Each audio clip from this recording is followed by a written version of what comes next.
Oh, from New York, New York, you are listening to Extra Time, presented by AT&T 5G. I am Andrew Wiebe with my partners in soccer, Kalen Carr, David Goss, Matt Doyle, taking vacation the week before the World Cup. What is the world coming to? You must grind, Doyle, but in the meantime, I hope you're enjoying doing exactly what you would normally do, but just not being on Extra Time. I'm sure that he is in his apartment with his cats right now, just getting his brain ready for the World Cup. Of course, that starts on Sunday. It's time to talk World Cup today.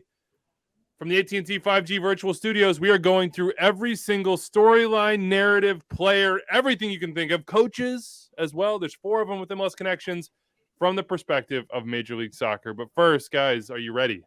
I'm personally not. Kalen, we just did the expansion draft. That was my World Cup. Was the expansion draft, and now we're just diving right into another I really appreciated the intro down in St. Louis. For anybody who didn't see that one, go back and run that back, because we go straight from like the hype of MLS Cup to Gareth Bale, late goal, penalties, incredible story. And then Wiebe just carries that same momentum right into the expansion draft, which is just 6 days ago, they were lifting the Philip F. Anschutz Trophy, and today, in an empty Ultra Club in downtown St. Louis, here we are for the expansion draft. We'll talk about that, of course, here in a little bit. Big That's the most MLS thing, right? It is. Oh, God. The like 3-day turnaround between here's the high point that we've been building towards for a year to please give all of your focus to back-end roster players that no one has ever seen play and know everything about them. To be fair, not quite sure. There was some news. Yeah, to be fair, we've seen them play, and I'm sure the people at home want to know about the 5 selections for St. Louis City SC, as well as that Tim Parker trade, which we'll dig into just a little bit. We're going to go through, I mean, look, like I said, every nook and cranny from Qatar 2022 from an MLS perspective. We'll dive into all the players, all the coaches, all the matchups, all the games you can watch. The Canada roster, too. Of course, we gave a ton of time to that U.S. roster. Canada's official roster is out. There is some news there. You got to feel for Daniel Henry. He is not in that roster, pulled up with injury before their friendly a couple days ago, and just said, hey, look, John, leave me off. Give my spot to another guy. I'm not going to be ready, but they're going to take him along anyway. We'll talk about Ricardo Pepi's weekend. He scored a goal after the disappointment of being left off the U.S. roster. Had some interesting quotes about that, and we will dive into some memories from MLS Cup in the mailbag. Let's start with this, though. Given the World Cup is here, it's in less than a week. Of course, Ecuador and Qatar starting off things on Sunday, and then we'll dive in. The U.S. is one of the first games as well against Wales. What is the best thing about watching a World Cup? Dave, you've done it at World Cups. You've obviously done it from the comfort of your own home. For you, when a World Cup rolls around, what is your strategy? How do you approach it? What do you look forward to? What are the highlights? So there was 5 questions in there. Answer them all, or get the hell off this show. I'll start with the best part is that everyone's doing the same thing in the world, right? Like even when there's big Champions League games or whatever, someone's watching a different game because people are fans of teams or other leagues or whatever, where this is the one where everyone's doing the exact same thing. Everyone's talking about it. Everyone's interacting about it. So that's the number one. Then the next parts, I'm still working on my process in classic MLS fashion. As I said, we came out of MLS Cup. Now I'm sort of getting ready, and it's like 5 a.m. Eastern time, 8 a.m. Eastern time. I will have a live show on Twitter Spaces and on MLS Today Twitter or podcast feed every day at 5 p.m. Eastern time. So like I'm trying to piece the whole where am I going to watch, who am I going to watch with stuff together, and that's a bit of an unknown. I'm planning out my breakfast routines. Like, what do you eat before a 5 a.m. game, but what do you eat afterwards? Because I'm probably going to need second breakfast. Do you eat before a 5 a.m. game, or is that sort of a is just coffee? Maybe a fasting situation going on where you're breaking out 12 hours during the day and being strategic here. I don't know, Kalen. Have you thought this deeply about it, or are you just the seat of your pants? I heard you guys on Goss on your podcast earlier going through like making specific meals based on which country is playing, which I was into that. I already ordered Persian food last night because I was doing some Iran research and was like, I cannot wait any longer. Now, from my perspective, I mean, some of my best memories, it's like at each World Cup, I just have like memories like burned into my mind. And I remember in 2010, the night before USA England, I was in Chicago. We had a little bit of a break, which was amazing during the summer. And Yeah, I remember seeing people lining up outside of the pubs at like 4 a.m, getting ready for that match. And then, I remember watching the Algeria goal. Landon's goal was with John Thorrington and Logan Paz, and we're just like dog pile on top of each other, I think, at Thorrington's living room. MLS Cup champion. Exactly. John Thorrington, excuse me. Address him by his proper title. And US Open Cup champion together. Okay. That too. Yeah, of course, that too. Yeah. But yeah, I mean, like, it's so rare, I think, especially for the player side of things, for somebody who like never made a World Cup team or played for the national team or anything like that. It's very rare that you get a chance to like fully indulge in your fandom. Yeah. And just be like, I'm literally just a fan right now. I'm just so hyped for this. And I still don't really experience that so much. Like I pull for the Dynamo or Chicago, my old clubs, or root for friends in finals or things like that. But as far as like fully experiencing like soccer fandom, this is like a rare opportunity, I think, for everybody, where to just like set aside everything and just like go nuts. I'll give full credit to the 2010 World Cup for basically making me honestly, not the person that might be going a step too far, but like I think the professional, the soccer obsessive that I am today.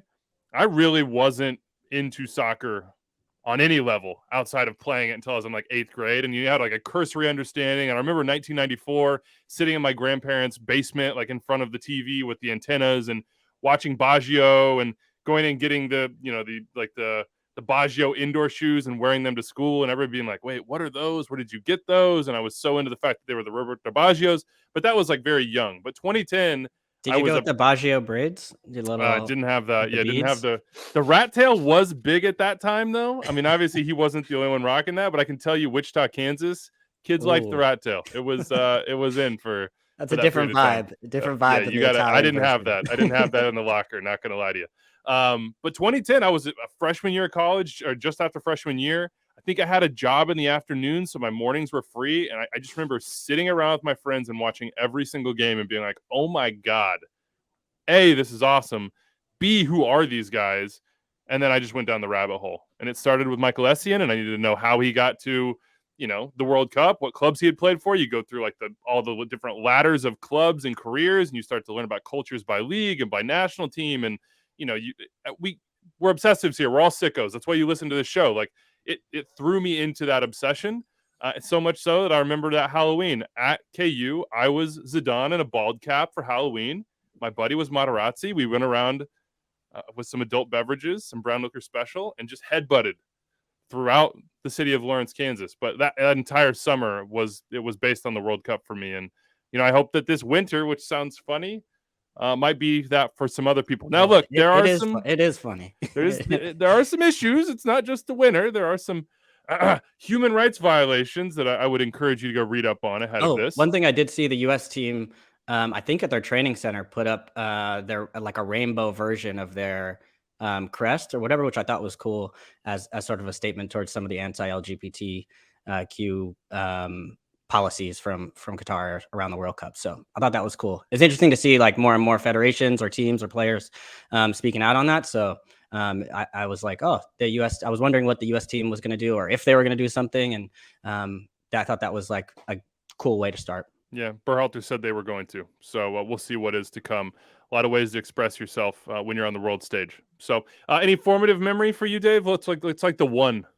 What's your first World Cup memory? I remember 2002. I don't remember before that. I remember 2002. We'd watch as a young Canadian boy in 1986. Yeah, not scoring a goal. No, I remember 2002 watching in school. Actually, like there was a TV for momentous occasions, like when news stuff happened in the school that was never on, and it was on for the 2002 World Cup. So I watched slightly, but it was around 2003, 2004 where I really got into soccer, and I became a huge USA fan through that qualifying cycle. So 2006 was like the first one that I had the little World Soccer Report. They had little booklets to preview each team. So I had all of them. And I remember running home, and I was watching MLS at the time. So I was so excited to watch Costa Rica against Germany. And obviously Paulo Wanchope being a legend, and Andy Heron and those guys. And I think Andy played with legends. Did Andy play with you? Him and Wanchope. That's what I thought. No, I knew Paulo. Yeah, the World Cup connections for the Fire run deep. It's not just Basti press conferences. I mean, this is part of the culture of the club. They've always been chasing it's in their DNA. But yeah, so that was the one where I was like the first one where I knew all the teams, and I could still, because someone challenged me on it a year or two ago, I could still tell you in order every group in that World Cup, A through G. Wow. G Don't or got H. that. Yeah. My memory does not work that way. I barely know the groups for this tournament. I have to go look every single time because I don't know. Maybe I'm distracted. Maybe I'm still thinking about the expansion draft. Anyway, into the show for today. Dave, tell us about Club and Country today before we jump into everything MLS at the World Cup. Yeah, so it's the dream show, at least for me. Obviously, this week we're going to preview every single team. So we've got like a 5 to 7 minute breakdown of just all the things you need to know, and then we'll talk about the teams. That will be coming out. It's on the MLS Today feed. It's called Club and Country Today. So we'll be doing that all week. We had our first episode today. Pa Modoka, who played in Qatar, played in the Netherlands. He's from West Africa, so he had a ton of background about the teams in Group A. We had him on, along with Bobby Warshaw, who will be my co-host throughout the show. Susanna Collins will be back on. We're going to have you guys on as we do stuff. But it's going to be 5 p.m. pretty much through the round of 16 outside of the first game. On Sunday, we'll be at 1:30. And then it'll basically come on an hour after the last game, whatever day it is.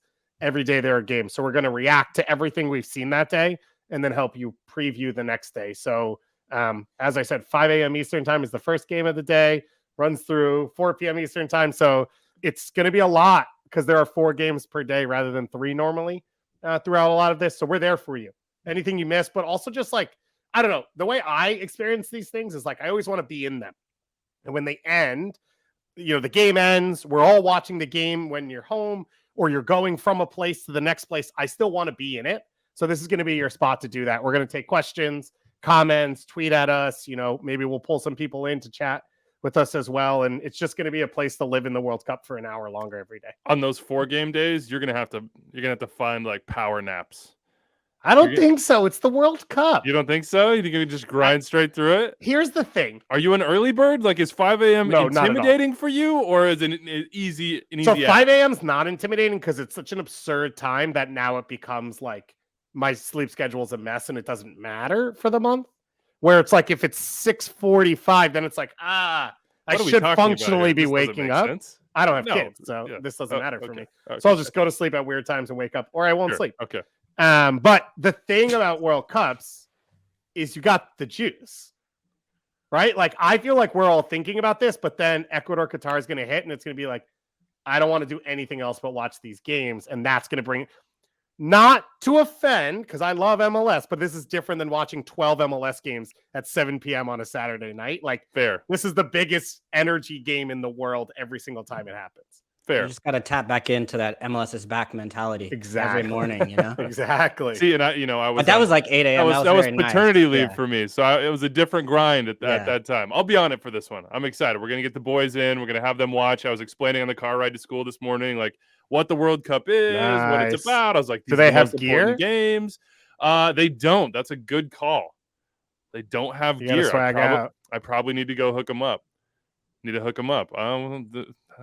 Dang. Cameron's birthday was this week too. I could have, man, just not on top of my game. We went Transformer. Yeah, went Transformer. Should have gone with the kit. But you mentioned that you're going to pull us in. We're also going to pull Club and Country Today into the ETR feed. So some of these games match up with days that we would normally tape. For instance, US-Wales to start up the group stage for both. So instead of us taping a show before US-Wales and having it be all confusing, and you're like, why are we talking about it before? This is not timely. We will just jump in with Dave and Bobby to do a reaction to that and then push it into the podcast feed there. So look out for that one. If you need a taste of Club and Country Today, it will come to the ETR and get involved. Like, we're going to be taking, that's our mailbag. That's your space to get in. Yep. So know that after every USA game, because the US time slot is the last one, we are going to be coming live. So after the watch along, you can come there. Yep. Also, good mention on the watch along. I'll just say that having Bobby every single day in my ears is just an absolute joy. Sure. I miss him so much on this show. He's not like gone. We see him, we talk to him, but I want his takes to be out in the wild, and they will be for this. Speaking of the watch-alongs, we'll have watch-alongs for every U.S. and Canada game. So here's a taste of the guests that we have. So for Wales, it's me, Charlie, Bruce Arena, who I'm sure will have some takes and some insight. Christina Uncle will be on every U.S. game with us to give us all the referee stuff. And then we'll have post-game shows as well that Doyle will join us on. Canada-Belgium, that's going to be Pa Modoka with you and Suze. Dave, England, we're working on a certain goal scorer who played for the Red Bulls, also is from England, whose name is commonly referred to in a 3-letter form. So we have not got confirmation on that. You might be able to guess who that is. I thought for a second we were winding back the clock. For anyone here who doesn't know, but the people who get this reference will love this. There was about a 16th month period where every time we were like trying to plan a little ahead and we're like, what should we do on this show? Weeby would go, I've got Luke Rogers information. I could just like hit him up and we could have him on. And Weeby brought up Luke Rogers once a week for 16 months, and we never had Luke Rogers. We should. And I thought that was the English goal scorer you're about to mention. We should bring Luke on, baby. Let's go. Where's Robert Earnshaw? He's MLS. That's a good call. He's probably on like BT Sports. He's doing good stuff because he was a good player. Something like that. Yeah. Anyway, Doyle on postgame there. Canada, Croatia, trying to get a certain karate kid from RSL who has some Croatia connections. TBD on that one, but you will have Suze and Dave and some others. Then we have Stephen Beitasher for Iran. And we have Mehdi Bellucci on with us for Morocco. So we're going to watch the games on all the MLS channels, YouTube, Twitch, Twitter, MLSsoccer.com, etc. Then we'll have a post-game show after where we take all your questions and do that. So it should be a really good time. Should be really stressful. Let's jump right into it. The first game of the World Cup, Sunday, 11 a.m. Eastern time. Qatar, Ecuador. Ecuador has not yet put out their roster as of taping right now.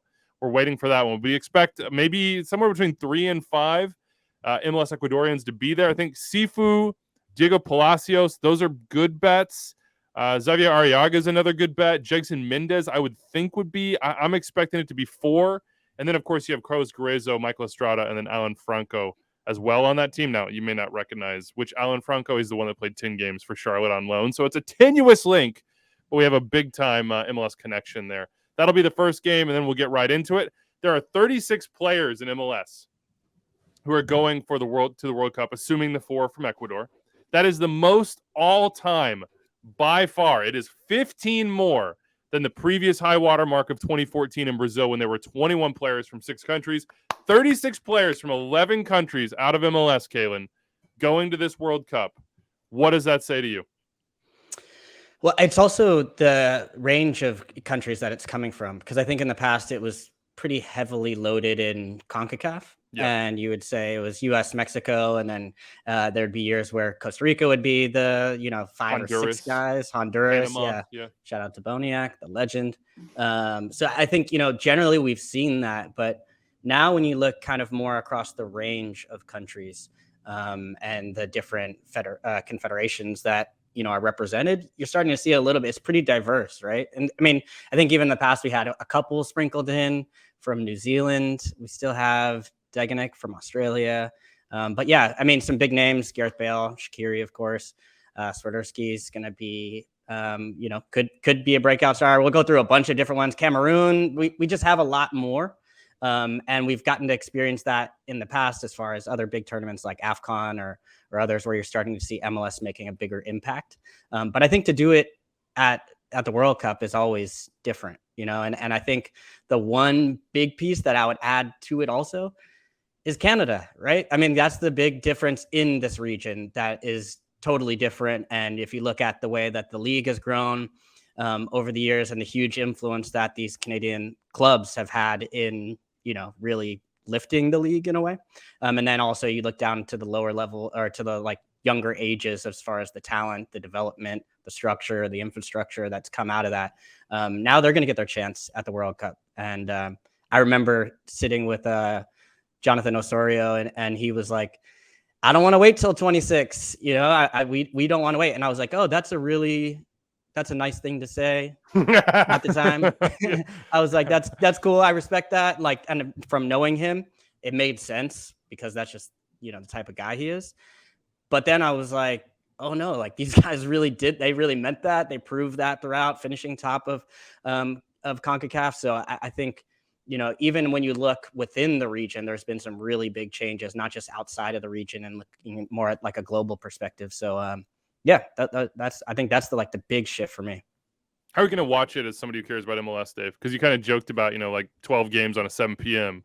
How do you, as a person who enjoys MLS, then transfer that to when you see these guys for their national teams at the World Cup? I think a lot of them are easy to root for. Like Ecuador is probably going to be a fan favorite. They're a fun team. And that's sort of where MLS sits, right? Because you asked, what does this mean to you? The numbers. And one is MLS has properly found its place in the world market. And that is sort of pulling from up and coming markets and now selling into the biggest markets now that that's been established, right? So when you talk about an Ecuador and you talk about Wang In Palm coming from South Korea and then being sold into at the time a Champions League team, which has now sort of gone awry, although he's still in one. That's where MLS sits and has, I think, solidified itself. You also see a league that has expanded scouting and like is professional about it now. And it's not just, oh, my college teammate's dad was from Ghana, and so he knows Ghanaian players, and they'll come here and we'll just do that. It's now like they've got these clubs have professionals in all these countries, roots in all these countries, and so now you're starting to pull the best players to Major League Soccer. I think it's been proven that it's an area where you can play well and then either continue your career and be happy here or go somewhere else. So I think a lot of that stands out. And for me, I'm going to root for all of these. Like all of these guys, I think are going to be really fun to root for. And it's one of those things, the US and Canada will be the biggest, but it's like, I know how good these players are and the things they can do. And it's exciting, like Nuhu Tolo in AFCON, right?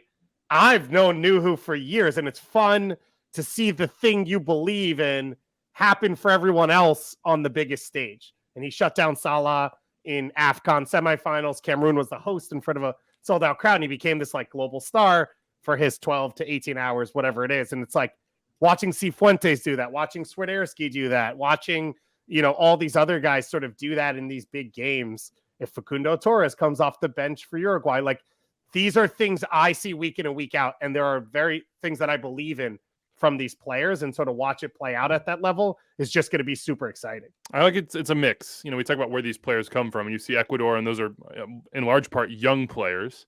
And you have the other guys that have been moved on, Grazo being sort of a key component of that, like comes to MLS, makes his move. Facundo Torres is that guy, but in the same Uruguay team, you have Martin Caceres. And then you have all these guys like, okay, we have the young guys in the US, the young guys on Canada, Kone, and, you can, Ferreira, you can kind of go through these teams. Then you have the guys that in history past have been sort of like, oh, like that's an MLS signing. Shaqiri, Gareth Bale, Hector Herrera. Like you have guys in different stages of their careers with different urgency to a World Cup and do national team performances, different roles within their teams, different expectations on their teams. I mean, some of these guys are on favorites. Like, a lot of people look at Switzerland and say they're going to go far. Like Shaqiri he's not the dude, but he's kind of the dude. And he comes off a season in Chicago that was a little disappointing for him. So how does he transition? How did that prep him? Gareth Bale is definitely the dude, but he kind of looks like he's, hauling a trailer around, except for the 4 steps he needed to dunk on, on Elliott. But we'll talk about him more. Can he be ready for this? This is his moment. This is Wales's moment. They've been dreaming about this, working toward this for decades. What's good? I mean, this is it. Like, it comes down to 3 games. It's always the crazy part about the World Cup to me is that, like, you do all this work, you go through qualifying, you have all these ups and downs emotionally and physically and as a group, and then you get to the World Cup and they're like, cool, yeah, 3 games, guys. Like, all right, yeah, you ready? Like, and if you're not, and then we see it in this World Cup, if you're injured, adios to this lifelong dream, perhaps. And this one, from first game to last game, is 9 days. So like a lot of times it's a long experience, right? 6 weeks of 6 weeks of camp. You don't start your team doesn't play day 1. Plus now the flow of 5 days in between games. Like it's a 2-month experience. It's a 6-week experience. Countries fall in love. Like this is shot out of a cannon. And then it's kind of going to be done. And if someone slips in the first 20 minutes of the first game, that changes the entire trajectory of what your country is viewed as. Like South Korea has gone through this a few times of like, 2002 was great, and then 2006, they physically slipped against France. They're out, and now it's like, this isn't a footballing country anymore. And it goes back and forth, and that's sort of the experience a lot of these countries, I think, that are close to each other are going to feel. I would also you throw can in like yo-yo a little bit. You mean you could like miss a World Cup and then come back and do really well still? Yeah, you could have like 8 fallow years, for instance, where you're just sort of like sitting around and you're like a little bit in chaos, and maybe you're panicking at times. And... The U.S. is just the Dutch of North America, is what I realized. Wow, the Dutch literally miss tournaments and then go to semifinals and then miss tournaments. And then go to semifinals. Let's like try to go to a semifinal then. That would be tight. Exactly. Or you Canada, you can look, capture our hearts, whatever. We mentioned the player connections. There are also 4 coach connections. Obviously, Greg Berhalter, sort of the biggest one. Tata Martino is an obvious one for Mexico out of Atlanta United. Diego Alonso didn't work out for him in Miami, but he might go far with Uruguay. They might have a really good tournament. They've got Did you see their release video? Yes, it was sick. Ooh, that was bouncing it around the entire country with like images from each player's sort of like home region, hometown. I mean, like people hanging jerseys on the why can't I think of the name for it? What do you hang something on to dry? Clothesline. Yeah, it's just this modern things that are dead now. What country is Frank de Boer? It's like landline phones gone. What's that? Yes, Kalen. I missed it.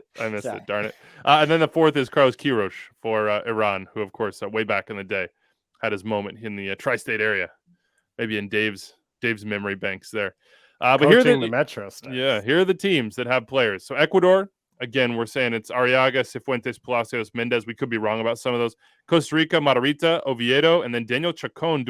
That's an MLS 2 team for Colorado. And he never played for them. Yeah, we're counting in our 36, but that one's a little borderline if we're being honest here.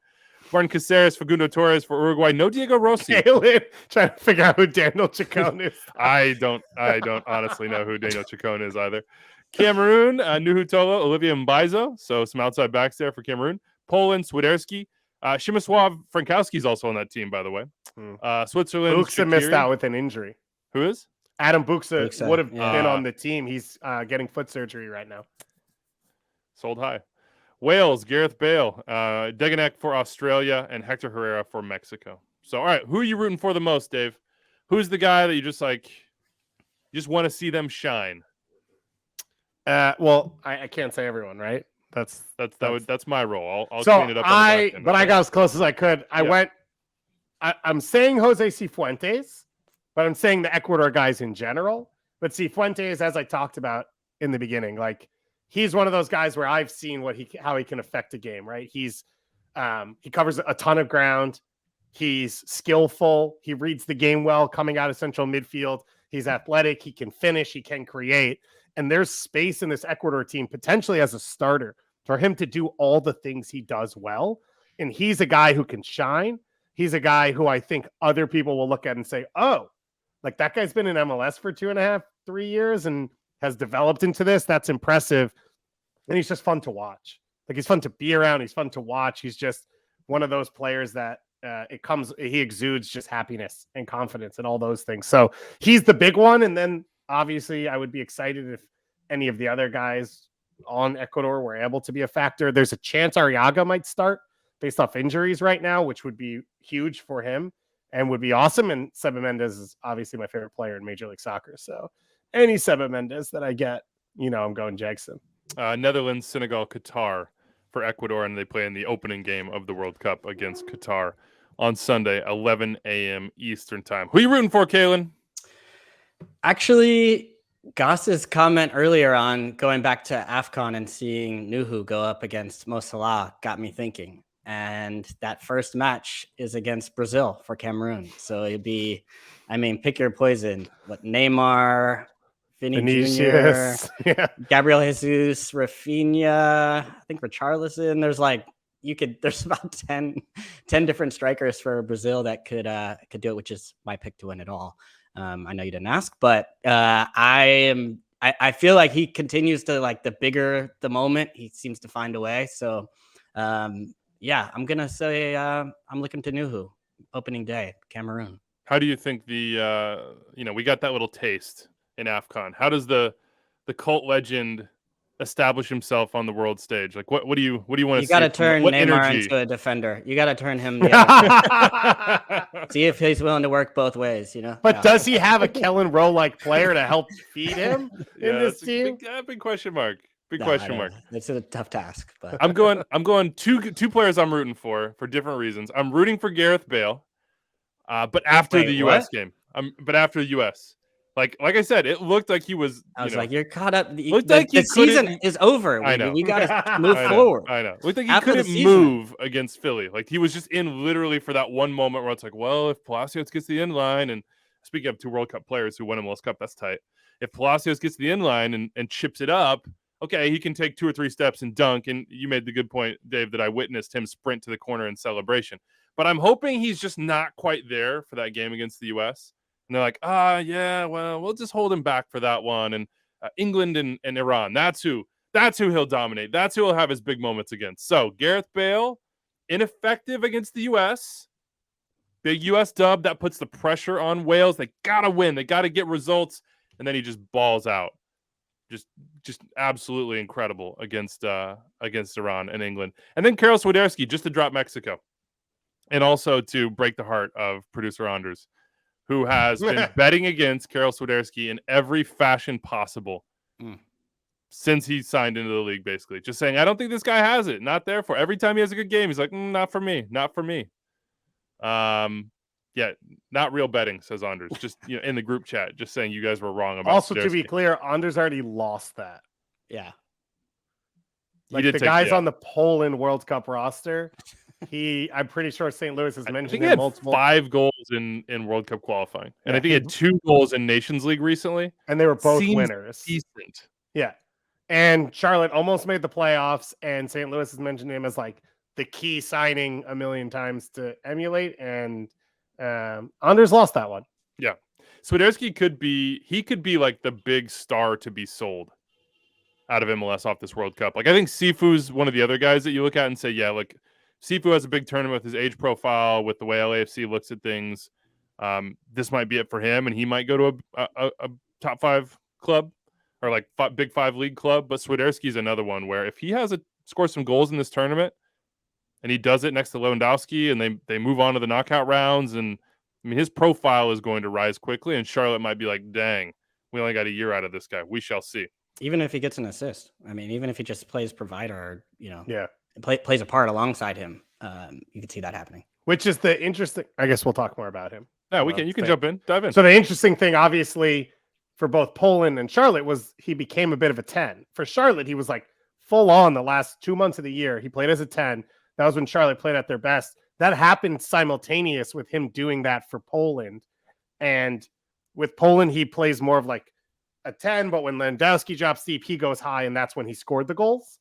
But that ability, which I don't think anyone thought was possible coming out of Greece, which was like, this guy's a pure sit on the last man finisher to show how he's more of a complete player, has been massive for both teams because Poland struggles. Now Zielinski's playing better. Okay, that's an option. But all of Lewandowski's years, they just struggle with creativity. They could defend and Lewandowski could score, and that was it. There was nothing in between. And that's where Swiderski's weirdly found his space on the team is as like a second creator. All right, how about this? Which MLS player is most important to their team / most likely to become a star? I think I just stole your Swiderski.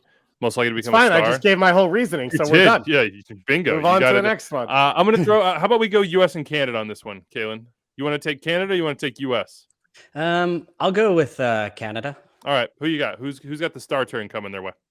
I mean, because part of this is like just being honest about who the stars are. Because I mean, I think Alphonso Davies already won a Champions League. He's a star, but I still think there's like another level as far as the role he plays within Jonathan MLS. David sort of in that same boat. Like, yeah, he has star qualities. Maybe, yeah. I'll go a little deeper to Ishmael Kone, just 20 years old. We saw this season him really emerge with Montreal, and I think even in the playoffs did really, really well. He's also a guy that we've seen with Canada when he's come into matches. He never really looked out of place. He always seemed very calm, very comfortable on the ball, the way his sort of like understanding of space, his movement, his technical abilities, super shifty.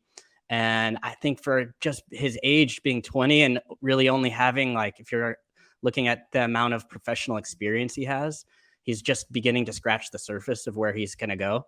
And there's already been, I think, teams in the championship that have maybe, I think, been expressed interest or been linked to him at times in the past. But when you get to this next level as far as a stage go, and I don't know exactly what role he'll play from Herdman's system, but I think he will be a name that can that has earned the trust to be able to come into a match. And I could see if he does that. The thing I like about this Canada team is, yes, it's a very difficult group, but some of the teams they're going against are a little bit older. And so when you look at trying to maybe change a game or bring somebody in off the bench to really change things, I could see Kone being a name that does it and then makes a difference. So I would also throw a little bit of a hat tip as well to the other Montreal Impact player, Alistair Johnson. I guess there's a couple. There's 6 actually. Yeah. It's the most representatives from one team in MLS come from CF Montreal, and that's 6. Obviously, all for Canada, but yeah, Alistair Johnson's another one though. I think I just like his. I don't know. It just feels perpetually still, maybe even a little underrated, and a guy that I could see using this platform going against Belgium and going against Croatia and Morocco. Just like I could see if he has a standout tournament, him being the type of player that could attract overseas interest as well. We have Paul Stutch Linen hit us up and said, what will scouts want to see from Kone to cement a move to a league like Ligue 1 or the Bundesliga, Dave? What do you think he needs to show? I mean, it seems like he's going to move. Talking about players transferring, like he was on the brink of it in the summer with less experience, less big moments than he now has, and now he's going to go play in a World Cup. What do you think they want to see from him? What do you want to see? I think you start with what makes him special, which is his ability, as Kalen said, to break open a game when it shouldn't happen, right? He makes plays other people can't. Can he do that at this level? Because if he can, you stop talking about championship. You start talking Ligue 1, Bundesliga, Premier League, Porto, right? Big clubs like that. Because if he can do some of the things he did against Bahrain last week, or he's done in MLS against the Croatia, Morocco, and Belgium, now you're talking about a world-class player, and like at a young age that can still improve. But the other thing is the floor, and there's moments where he, is invisible in games. He disappears. So if he does play longer stretches of minutes, can he affect the game without that moment of brilliance? Can he be connected to the rest of his team? Can he help press? Can he help defend in a block? Whatever it is that's needed, those are the parts that you're looking for from him. But Kalen mentioned the age and sort of the way the matchups set up. Like the thing that Kone does that probably no one else in the midfield does, he beats guys on the dribble and changes the game with the ball at his feet and with the pass. But Eustáquio will change the game passing, right? Atiba will, Osorio will. That's where it feels like Kone can come off the bench later in games. And if they're trying to build out, break someone on the half turn, and then all of a sudden he's gone. And that's where he's elite. And so there could be that highlight reel moment that changes the trajectory of his career. Did you say trajectory? Yeah. Huge fan. Huge fan of that matchup. Look, we're projecting. We have a trajectory. We have a trajectory for Ismail Kone, and we're projecting that he may be sold after this tournament, depending on how he performs. Gio Reyna, I guess he could be sold as well. Is this? I heard Bobby ask you on Club and Country today, Dave, like who's going to be the breakout star of this? So you said Vinicius Jr. and he like spiked you. He spiked you quick. He was like, "Are you even listening? Did you?" And is Gio Reyna? Is he already a star? He's pretty well known. I think. But is he a star? Like Vinicius Jr. starts for Real Madrid, like Yeah, well, Vinicius is on a different level, but Gio Reyna's already like the next Dortmund guy, which is right. Jude Bellingham, Jadon Sancho, Erling Haaland. Yeah. When you're the next Dortmund guy, you're kind of already famous. Christian Pulisic, yeah, exactly. Yeah. And I think Reyna's already sits in there at a minimum. Okay. So I think he could really launch his star, and it's sort of weird to say because we've just gotten accustomed in this, basically in World Cup qualifying in the recent history of the USMNT to just be like, yeah, crap, he's not available. Oh God, he's hurt again. Please stay healthy. But, I saw the other day on Twitter, as it does, his mazy run against Mexico making the rounds. I just think maybe more than any other player on this U.S. team, he has this sort of ability, both like physically and technically, and just like belief in himself in those moments. Just be like, I'm about to take the whole team on. I'm about to do something insane. I'm about to do something that you haven't seen a U.S. player do before, at least not in recent history on this stage. So I think he could be a big launcher. And then I guess we're going to go one level deeper. And for MLS fans, it'll be like, oh, yeah, but Jesus Ferreira. I don't know if he's going to start. And we'll talk more about this Wales game in depth on Thursday with Charlie. I don't know if he's going to start against Wales. I don't know how many minutes he's going to play. I think, to me, it's between him and Sargent. So I guess it just depends on who Greg thinks is a better matchup. So I think Sargent's in better form, at least has been playing more recently and doing his thing. I actually just scored against Zach Steffen this weekend. But I think Jesus Ferreira has an opportunity to be a guy who goes from like MLS star to somebody people around the world say, oh yeah, he could play in that top 5 league. Like he could be a player in the Bundesliga or Ligue 1 or La Liga or whatever it is. I'm not as sure he's like an EPL profile, but he has that ability. And if he does it against Wales and England and Iran, he might have that chance. So I hope this is his moment. By the way, let's jump into the Pepi thing before we keep going, because there's a connection to Ferreira on this one. We got some mail about it. Let's see. Yeah, Zach, was Ferreira the right call over Pepi based on recent form? And of course, Greg said it was about form, talking about Haji Wright. 6 goals in his last 15 matches, no goals since 9-10. That's for Ferreira. Of the 15, he only scored in 4 matches. Of those 15, last 15, he only scored in 4 of the last 15 matches and 1 assist. And then on the flip side, you have Pepi, who scored again this weekend. Afterwards said he was disappointed because he felt he gave himself the best opportunity to be on the World Cup roster.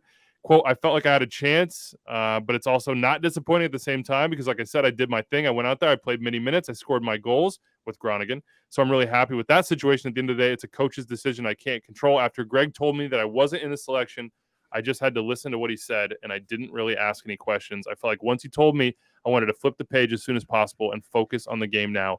I can't keep thinking about why I didn't make it or why I did. I understand why Ferreira is there. I still struggle with why Pepi is not there, Kalen. But what did you think of Pepi's reaction here publicly to being left off? I mean, he handled it the best way. And the best way is to go out and score and just refocus. And I think, the idea of basically saying like, what am I going to argue with Berhalter, right? Like I've tried to make my case. I've made my move to a new club. I've gone to a new league. I'm hitting the back of the net again. Like the minute I started to see him score in Holland, I thought that Greg was looking for an excuse to bring him. Mm-hmm. That's the way I approach it. I was like, he's looking for any excuse. Give me a reason. And I think Pepi's like, hey, I gave you a reason. Like I'm still giving you a reason.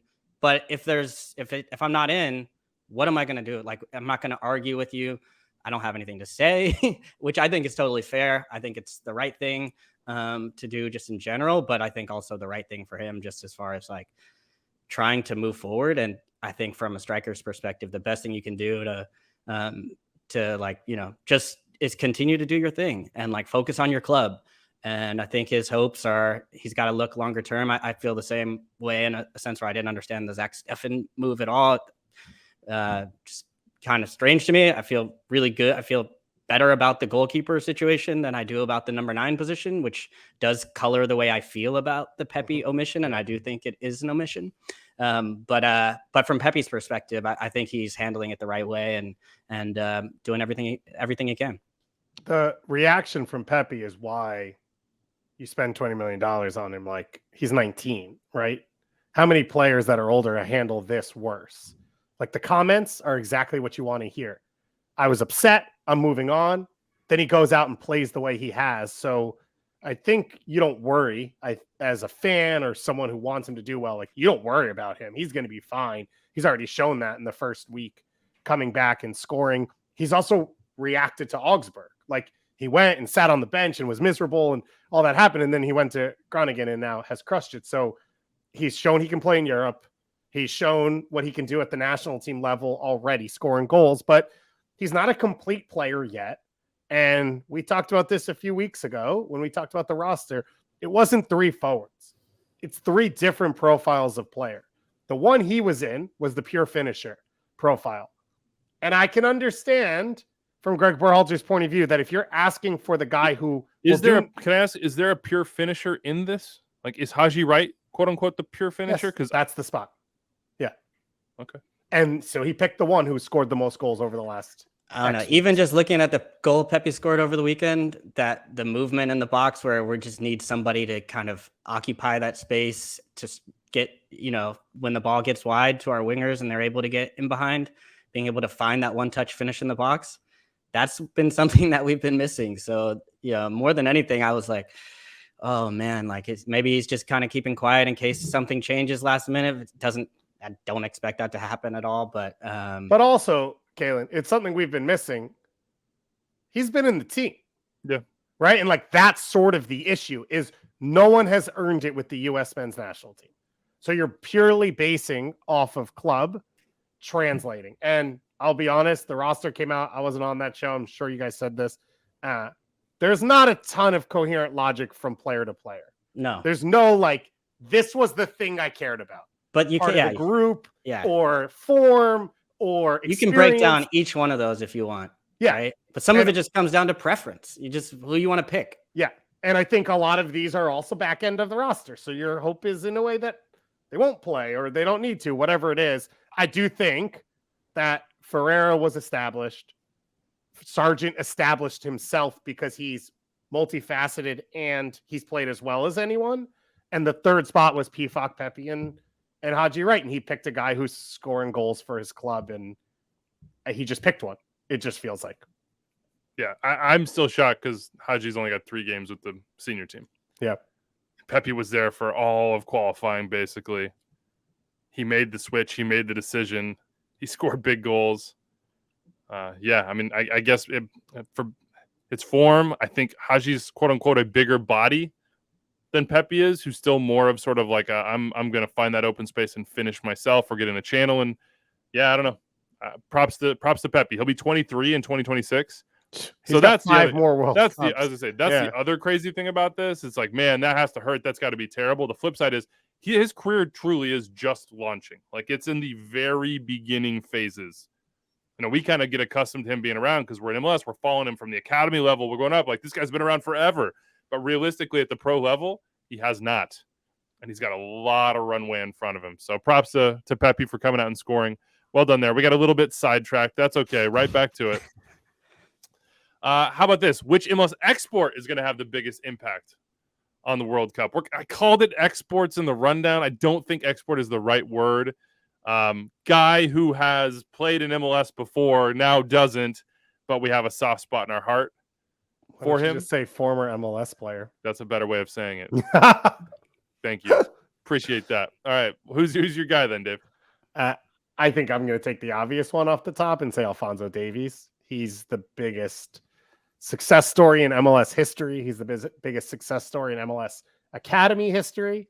He's probably the biggest success story in USL history. So he's got all of that already. I don't know that he needs any more. But if Canada is going to do well, he's going to have to play well. And if Canada does well, he's going to be the face of it all. And he's going to be the face of it domestically in Canada. And they love him and they're going to love him even more. And if you haven't, the CSA has some videos out. I watched the one sort of looking back at the Azteca in Edmonton, his hometown, and sort of what he means. And they drive around the city with his former coaches. And it's pretty cool. So go watch that, but then also globally, right?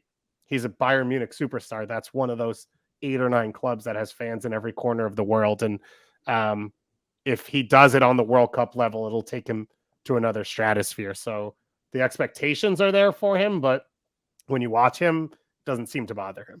I also think just there's a certain element of sporting success matters in creating stardom and impact. But we're talking about impact that's not just, at least for Canada in my mind, that's not just like how far they go, what do they do in this tournament? It's like their reintroduction to the world stage as a soccer country.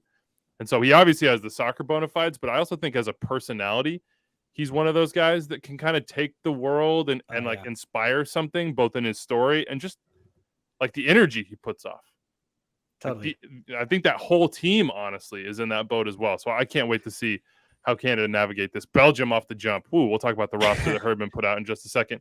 Kalen, we're giving you the option of picking one USMNT player that used to play in MLS. I don't think that's the phrasing Dave gave me, but you've got Matt Turner, you got Tyler Adams, you got Brendan Aronson, you got Tim Ream. Joe Scally. We are definitely counting Weston McKennie as an academy product. We can count Gio Reyna as well, but already if you're counting Joe Scally, don't you have to? Did Joe Scally ever appear? Joe Scally I think he got a CCL hot second. game? He got a hot second in some sort of. I'll figure that out. But who's your guy? Well, I don't know. I was just getting jacked listening to you guys talk about Alphonso Davies. Yeah, I'm sorry. I awesome. know to go back, but like, it feels like he's not as big of a star as he should be. Like, he should be a household name like across sports. And I agree with you, Weeby. I don't think he's quite hit that mark yet. The other thing is the way he plays for Canada. Even if you're like a diehard Bayern fan and stuff like that, you're probably not watching a lot of the Canada men's national team play. And he plays a different role where it's not just like, I mean, he is bombing up the left flank, but sometimes he plays a free role. Sometimes he plays up top. He can kind of go where he pleases. And so I think like seeing this different version of him is going to be something different where it's like, I don't know. It's just going to reveal a different side to his game. And I think he could get even bigger. But anyways, going to the U.S. team, going back to the original question. Scally played 101 minutes for NYCFC between the Open Cup and MLS. So we saw Open Cup was 33. We got 68 MLS minutes. He's got bona fides, okay? So this is the biggest impact? Is this what we're saying for the U.S.? Yeah, the former MLS player who will have the biggest impact. Okay. I'm going to go with Tyler Adams. I just think that as the U.S. will go as far as Tyler is able to kind of like push us. I just think he's so crucial to the team in this formation, whether question marks on whether Weston's going to play, if it's going to be him from the start, if it's going to be Aronson playing more as a midfield role. Musa is going to have, I think has a potential to be more of a breakout star. We didn't mention him, I don't think, in that breakout list. Well, it's not MLS. Didn't have the MLS connection. Yeah. Okay, I forgot. Well, I forgot that. This Musa guy might be good. Yeah, he could be okay. TBD. Like, keep an eye on that guy. But I'll go Tyler. And I think like for a lot of the reasons that those of us that have seen him in MLS from a young age, or even like before he was breaking into the first team, you just see kind of like his personality. I think even in the Premier League this year, he's like top 3 in tackles. Mm-hmm. So like the statistics, I think even across over there, they're recognizing now like, oh no, this guy is for real. And I think for the US team, he's going to be crucial. Like for me, he's the captain of the team, whether he's wearing the armband, I don't know. I don't think it really matters much. But I would say I could see even bigger clubs coming after him after this World Cup run and seeing if, I think he's central to everything that we're going to be doing. Top 3 in tackles, number 1 in the Premier League in telling other opposing players to F off within the first 5 to 10 minutes of games, which really important. Best Chesler, baby. I like Tyler as that choice because I think these are the sort of moments that he just seems like he responds to. I mean, I remember the U20 World Cup. He put in a bunch of good performances. You think back to like the start of his pro career where he comes on against Chelsea and scores a goal. I think back to the playoffs in 18, I think it was, right? Where 17, where they went and beat Chicago? Yeah, it might have been 17. Might have been, I don't know. I remember him and Josie and yeah, that was 17, I think. Yeah, like getting into it and like starting things. And it just feels like in these moments, he relishes it. He rises to it. He's healthy. He's in form. He's in a club situation that's been really, really good for him. This is it, man. This is a World Cup. Like, he seems like he has the personality to emerge on a level like this and be like, all right, I'm comfortable. I'm going to be my best self. And the big thing, Kalen, back to sort of what you're talking about with Alphonso Davies, and I think we're coming into this World Cup. Obviously, the U.S. a big unknown, and all the advertising's around Pulisic, which I think is fair, right? He's sort of the face of the future, but all of these kids are talented, and there's more to come. I think we're going to find out who the next 4 years are going to be built around, right? Yeah. The U.S., Canada, and Mexico are hosting the World Cups. There is going to be press event and media event and advertising event after event to build the sport and the future and all of that. And then the next 3 games for the U.S. and Canada may decide sort of who's central to those moments. And I think because of what you guys both said off the field, Tyler and Fonzie are those guys because of their personalities. And you see it in social media and you see it, in videos, and you see it obviously with the team, and then you're going to see it on the field as well. And that's where it's like, those two guys become household names, and now the next 4 years is built around them, right? And like, think about the events that happen when Weston McKennie goes back to an FC Dallas game. And that's going to be happening for those two guys every time they come back to the US. And that's sort of what a lot of, I wouldn't say they're playing for, but I think that's going to be the result of what we see over the next 2 weeks. I'd throw Matt Turner in this conversation as well, because I don't know if 26 is going to be his time. I mean, it very well could. Like, goalkeepers. Goalkeepers are much different, but you just don't know. That's a long time away. There's some young U.S. keepers that could make that jump, but this is his time. Zach Maybe Steffen he pulls a Tony Meola Meola and flips back to another sport and then comes back to soccer. That's fine. He's got the baseball chops. Is that what he played? Go back to Fairfield. No, remember he kicked field goals with the with the Jets. No. But what did Turner play? He was a baseball player. Yeah, baseball player. Yeah. Got it. Mm-hmm. Third baseman. I'm just guessing. I have no idea. I have no idea. Good hands at third. Got to it's a hot corner, so you got to be ready for that hot corner. Hot corner. Tyler Adams could be that guy, I think. I mean, like the U.S. is going to be under some pressure. And he's shown that he can be the one that bails them out of that. And he's in a little weird moment as far as his time at Arsenal with the injury coming at a bad point. But seems like Greg obviously believes that it's not a big deal. He's going to be that dude. I'm going to throw out Weghorst Bohm as my guy. Biggest impact on the tournament for South Korea. Started a ton of games for them. I think 11 games in World Cup qualifying in Asia. I don't know what Son's issue is. I think he's fine, right? They're gonna outfit him with the mask, and he's gonna be okay. He like broke that orbital bone or something. Yeah. Fine might be an overreaction. Yeah, he's not fine. He might play, but Weghorst Bohm, those wonderful years in Vancouver, who could forget them? But he's a one that I think is gonna have a big impact on the tournament. Some others out there, just throw out some names for you. Costa Rica, the old heads: Francisco Calvo, Kendall Waston, and Johan Venegas. What can't be killed can never die. Like they are just holding on, baby. Ticos for life. Enjoy that one a lot. Kim Moon-Won, also with South Korea, LAFC days. Had to have watched their title celebration with envy. Uriel Antuna, other side of LA, but he's been pretty good for Mexico. Probably be coming off the bench for them. Then obviously a ton of guys from Canada as well. All right. Group heavy or MLS heavy group stage games. I can guarantee this, by the way, if you're looking for something to pick early, Uriel Antuna goal against Saudi Arabia, lock it in. Lock it in. Cannot hold Dave responsible for any decisions you make based on that advice that he just gave. I just said the term "lock it in." I don't know what that means, and I don't know where you're going. Look, MLS heavy group stage games to watch for you. Qatar, Ecuador is a good one. Not on both sides, but you have maybe 4 players off Ecuador. But the big ones: U.S. Wales. Obviously, we want Gareth Bale to do well in every game, but that one. Poland, Mexico. Ache and Swiderski. Switzerland, Cameroon's a good one. Shaqiri, and then Mbaizo and Nuhu Tolo. And then if you're on the players who played in MLS but no longer do tip, you have South Korea, Uruguay. They could have 4 players on the field from that one. All right, who's going to advance the furthest? And we'll get to Canada and the expansion draft. Which MLS players going the farthest, Dave? I'll stick with Uruguay. I think they're dark horses to win the whole thing. I like a lot about this team. Casares is part of the OG generation with Godin, as well as Suarez and Cavani, who are all probably, most of them are there for the last time. I wouldn't guarantee anything with these guys in Uruguay. So he's that. And then Facundo Torres, he is like the young piece off the bench. De La Cruz is as well. So we'll see if he even plays. But my pick of all these teams would be Uruguay going the furthest. How about you, Kalen? I'm feeling pretty optimistic. So I would say the U.S., but I could also say potentially Ecuador. I think there's a chance they would play each other if they both advance out of the group.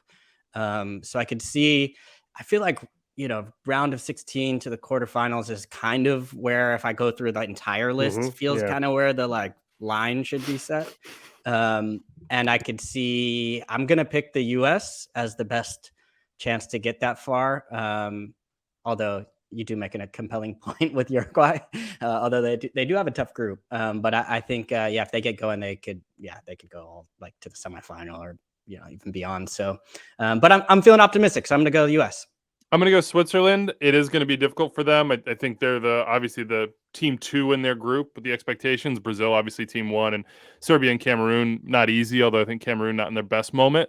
So I'm going to go Switzerland and Shaqiri, and obviously, Chicago Fire as an organization dreams of this moment. And, if they can just put their best foot forward, maybe you're bringing the World Cup back to the shores of Lake Michigan as where it belongs. So I think I'm gonna go Switzerland on that one. Not neutral in this sense. Completely biased for the Fire and Switzerland. So, all right, let's hit that Canada World Cup roster. We will hit on the St. Louis expansion draft and get on out of here.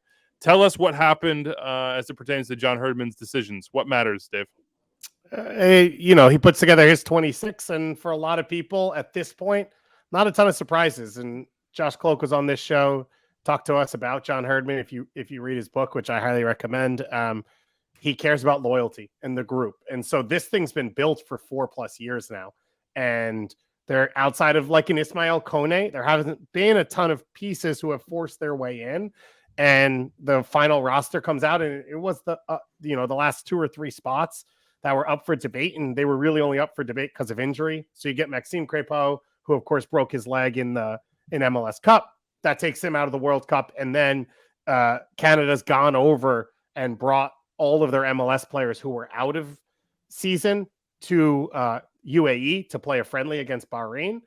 And then Daniil Henry pulls up in warmups for that game with an injury. He was going to captain in that game. So he pulls out of the team, and then it turns out that the injury is a little bit worse than they thought, and he's probably out for the full World Cup. It's not a guarantee, but as we said off the top, he sort of stepped aside and said to Herdman, like, I understand, bring someone else in. That's that can crazy help you. Selfless, by the way. Yeah, and unfortunately, Henry has a little experience with this. Like, he's gotten hurt in big moments of his career, and he's had to sort of watch. And we see what happened with LAFC this year. Like, he was slotted as the starter coming into this qualifying cycle, and then he was in South Korea. He couldn't get out. Victoria sort of won the spot. Alistair Johnston emerged as a center back option. Kamal Miller ends up in Montreal. But if you look at my depth chart for Canada coming into this cycle, him and Ricard James are like the top 2. And so he's missed out on opportunities before, and Herdman's going to bring him to the World Cup to be part of the group. It's sort of how important he is to the other guys. He is a Toronto guy who's been to Europe. He's been to, Asia. He's been around. And so he leads a lot of that group. So those were the big ones. And that led to other players getting in. James Pantemis is one of them. You could argue Joel Waterman's one of them. I think Joel Waterman was already on the roster. And I think Liam Fraser is the other one. But again, Fraser is a guy who's been around, and that Herdman has trusted in really big games against the U.S., against Mexico, and he gets his opportunity here again. And then the guys just left out, and you could debate a few different names. But in general, I think it was just confirmation that Herdman was going to roll out the same team, which wasn't a guarantee. Like, Herdman, while he trusts people, he's tried stuff in weird moments. And I think what you get out of the roster is, okay, it's going to be what we saw in qualifying rolled into the World Cup. I still am in awe of Atiba. To make it career-wise just to this point, let alone to help this team get qualified, just to be playing professional soccer at, I think he's within like 120 days of 40. Yeah. To like get through the moment with Besiktas when like, yeah, like we're not going to register you, and then to have the fans go crazy, and then to get here and he will start a World Cup game. There is zero doubt about that. Just, applause to Atiba. And what a legend. One of those videos I was talking about, he got his 100th cap, maybe more. I don't know what it was, to set the record. And he goes, we're really good. Like, he was like shocked. He goes, we're really good. Like, this take away the 39-year-old stuff, which is absurd. He never would have guessed in his lifetime that Canada would be there. Or his playing lifetime, let's say. Yeah. Well, maybe in his lifetime. You got to go ask. Like, you talk to some people around Canada, and there's moments of positivity, but not a ton. And it wasn't always like, oh, we're better than this. It was like, the foundation will never exist for us to succeed. And then to do it and matter, right? The foundation will never exist. This will never happen. Yeah. From an MLS right now. Like, this is a team that won CONCACAF, and they're fighting with their own federation because they can't organize friendlies and they don't have jackets for the players. Like, that's still what we're talking about in their moment of success. And so for people who were there in 05 and 06 and 07, I think it's pretty fair to say they thought maybe this was never possible. I hope they rock the black kits. That's all I'll say.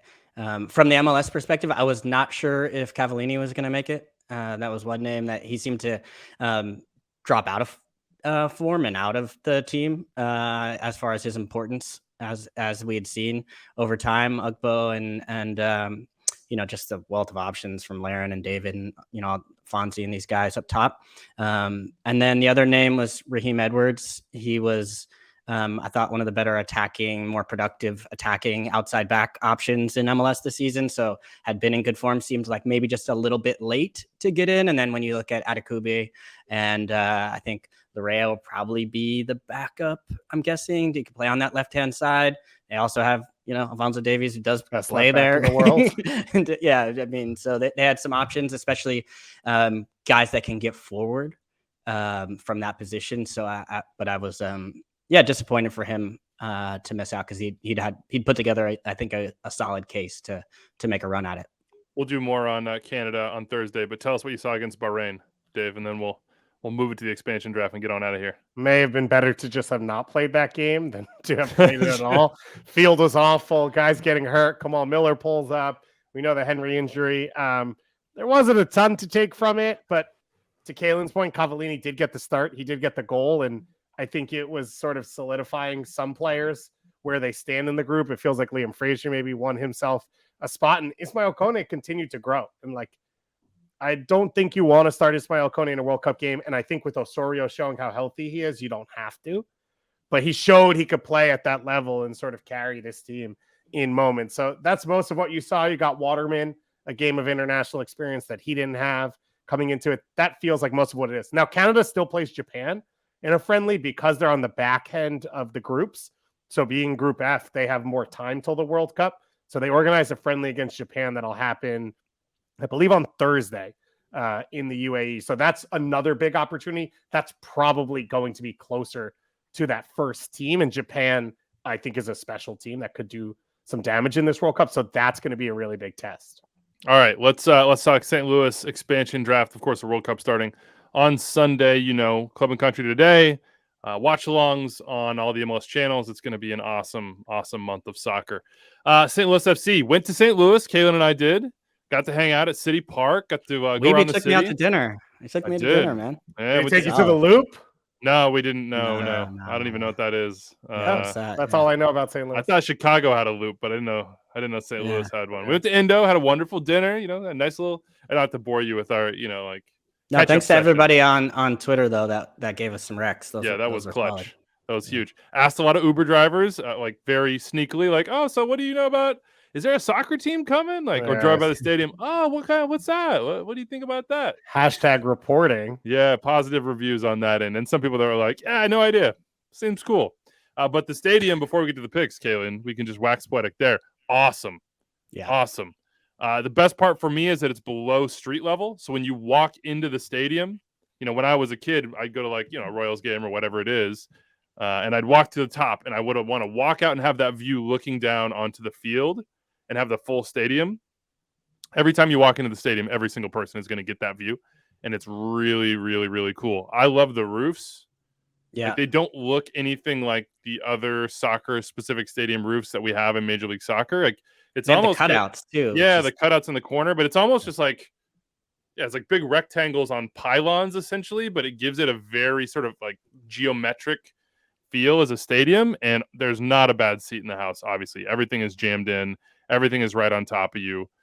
They've stolen a lot of things, borrowed a lot of things, maybe is the right way to put it, from other stadiums. Where the players walk out through the club onto the field is very cool. They've got a nice pub that we went and hung out with some supporters at after the draft itself. It looks like it's going to be really, really cool, and it makes its debut this week. Anything stand out to you, Kalen? Can I just throw in the roofs? Because you said the roofs, and I looked at the pictures. They look like what the sketches always look like, and the stadiums never actually look like. Yeah, and they actually did it. Yeah, they actually did it. I just did the important research, just the details. So I went into, we got to sneak into the locker room and just made sure there was a place to charge your phone. Really important. Each locker has their own plug. Very important. And the locker room itself was just really sick. It was nice. I will also say the other thing that we took away, the crest. The current crest has the name St. Louis City FC on that right side of it, and kind of the red block that covers up. They got to get rid of that.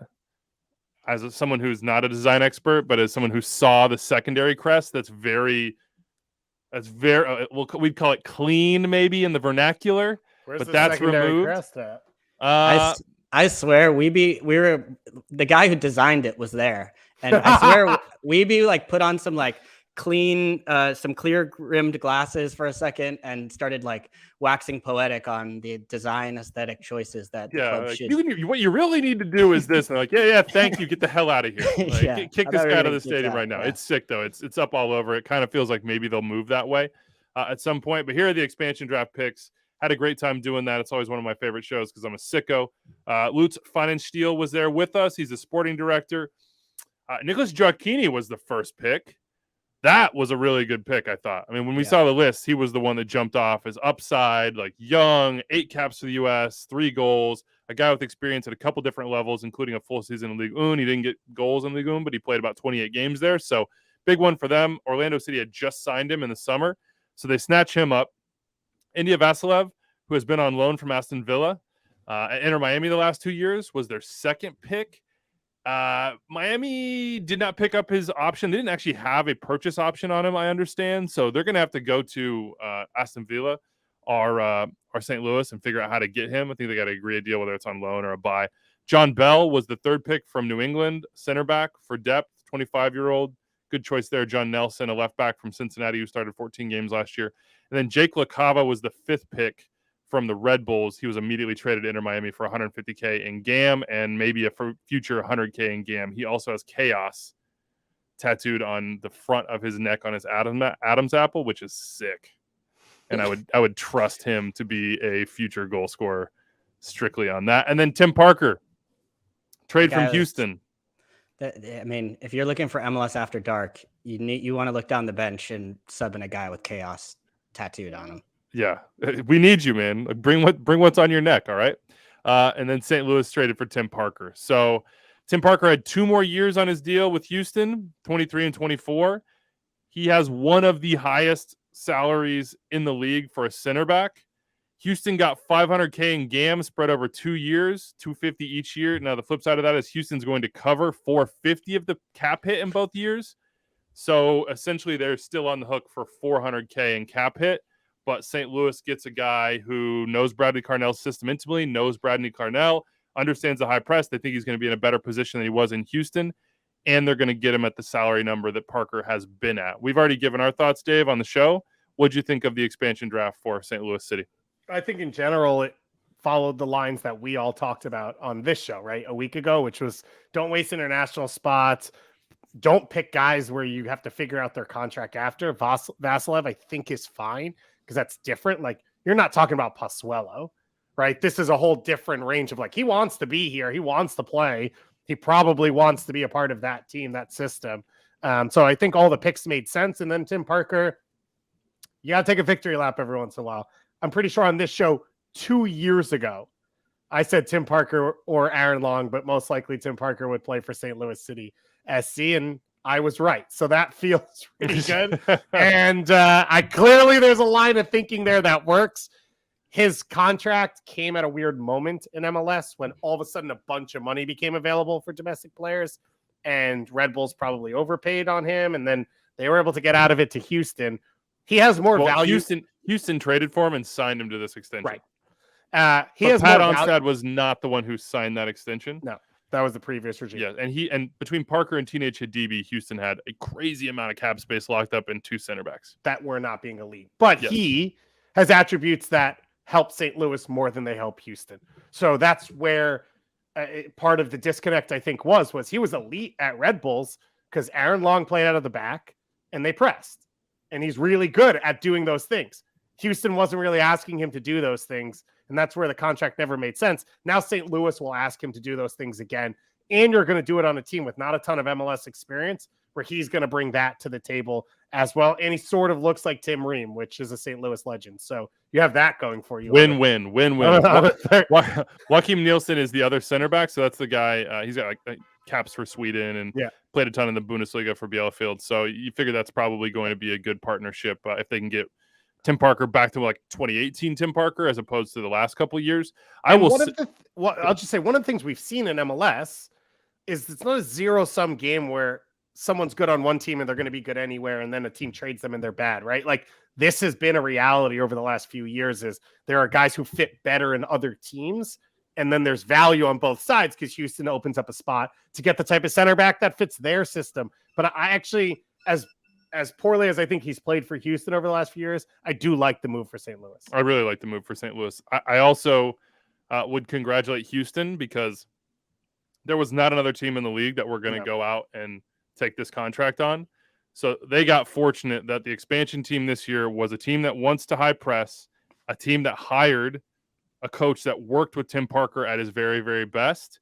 Otherwise, this was not going to happen. Another team was not going to come in and jump on like $1.3 million a year for a 29-year-old center back.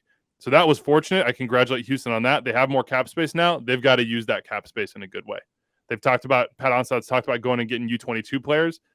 They've got to improve their roster. They previously have talked about, hey, we don't have sort of the resources to do it. We don't have the cap space. We don't have the flexibility to get this done. Pressure is on now to go make good decisions and to get Ben Olsen some players who can be game changers. But this is a classic, like, good for both trade. Yeah. MLS experience. You go into an expansion year, you need that. Even if you look at the better expansion teams over the past, names like Walker Zimmerman, Michael Parkhurst, guys that are, especially in that position, even center backs. So I could see that working from that standpoint. And for Parker, I think it's great for him because you just kind of like, you feel like you're just turning back the clock. You're just going back to a system that suits you. And for center backs, if you're constantly sort of playing that press and then suddenly you're asked to kind of take a step back and a step forward, or to play on both sort of somewhere in between, that can change the way you play. And so I had high expectations of, like, Houston needed a player like that. We didn't see that the best version of him there. So I think for both sides, like you said, it made sense. And he eats minutes. It's not like he's been in Houston unable to play or not, hurt, etc. He has played a ton of games, and St. Louis will need that as well. Okay, some other news here real quick before we get out of here. Doug Robertson is reporting that Atlanta United has a 4-year contract offer out to Miles Robinson. So that's one to watch. Today is the day that roster decisions are due, and we'll launch into reentry and free agency and transfer window and the super draft and everything else coming up. So that'll be fun. Quick mailbag for you. Austin Schatzman said, if I learned anything from this podcast, it's that MLS is all about the narrative. Shout out to Austin, who knows what's up. As soon as John McCarthy came on, the Union lost the game. I don't care how good he was this year. I can never see Gazdag in a Union jersey again after that penalty. And that, folks, is an overreaction. Travis Aday from Temple, Texas says there's one other goalkeeper sub in MLS Cup final. In the 2009 edition that saw RSL against the Galaxy, Ricketts came off with a broken hand in the 66th minute. And was replaced by Josh Saunders. I think we might have said, and a lot of folks had said, that there were no... didn't know it. A World Cup preview show. We got the Cal Bears in. And on that note, we're going to close it off. Thursday, we'll be back to talk more about the U.S. and Canada and anything that happens in MLS. Let us know you want us to talk about. Always available at the same spots. Big thanks to these guys. Thanks to Anders. We're out of here. Adios.